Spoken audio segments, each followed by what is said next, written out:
Assalamualaikum warahmatullahi wabarakatuh.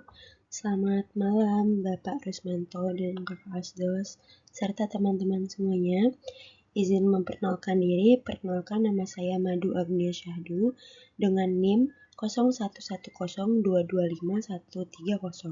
Hari ini saya akan mempresentasikan hasil dari laporan penelitian ilmiah saya, yaitu pembuatan struktur list mata kuliah dasar-dasar pemrograman dengan Python. Jadi, presentasi ini dibuat dari tugas yang sudah diberikan Pak Rusmanto sampai tugas kemarin, tugas 14. Oke, saya langsung saja masuk ke slide selanjutnya. Yang pertama itu adalah ringkasan proyek atau abstrak. Latar belakang, kebutuhan mendesak bagi pemula untuk menguasai pemrograman sejak dini.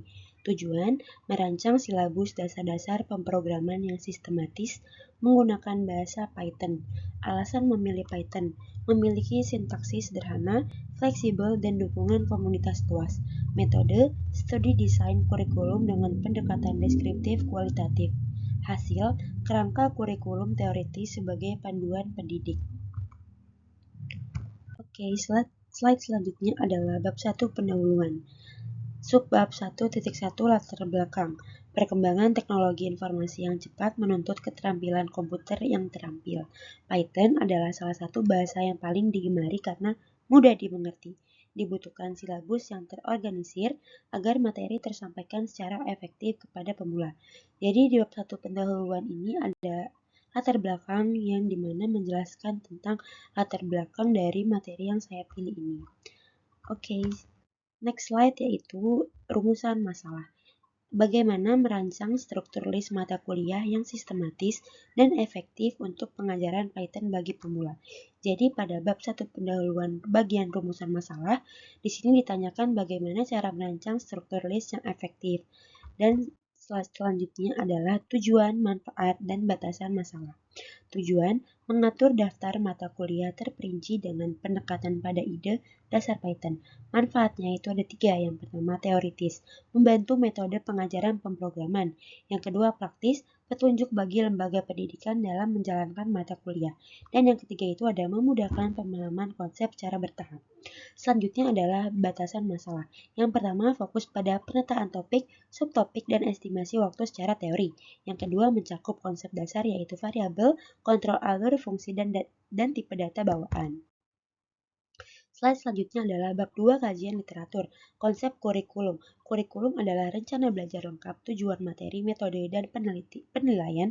Yang kedua, dalam informatika, silabus harus mengikuti tren industri dan kebutuhan pasar kerja.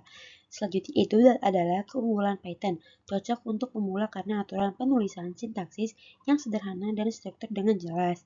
Yang kedua itu adalah memberikan dasar yang kuat sebelum mempelajari topik pemrograman yang lebih kompleks. Selanjutnya adalah bab 3 metodologi penelitian. Tahap penelitian digunakan. Yang pertama, analisis kebutuhan, identifikasi urgensi belajar pemrograman dan pemilihan Python.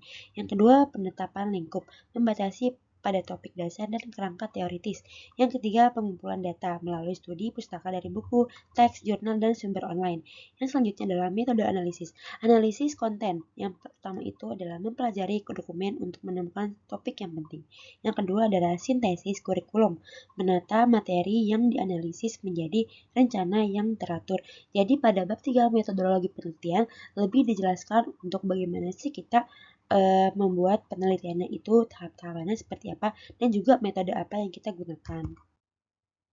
Selanjutnya adalah bab 4 analisis dan pembahasan. Fokus perancangan struktur. Yang pertama itu adalah variabel, yang kedua pengendalian alur, yang ketiga fungsi, keempat tipe data bawaan atau built-in data types. Selanjutnya itu adalah pengujian teoritis.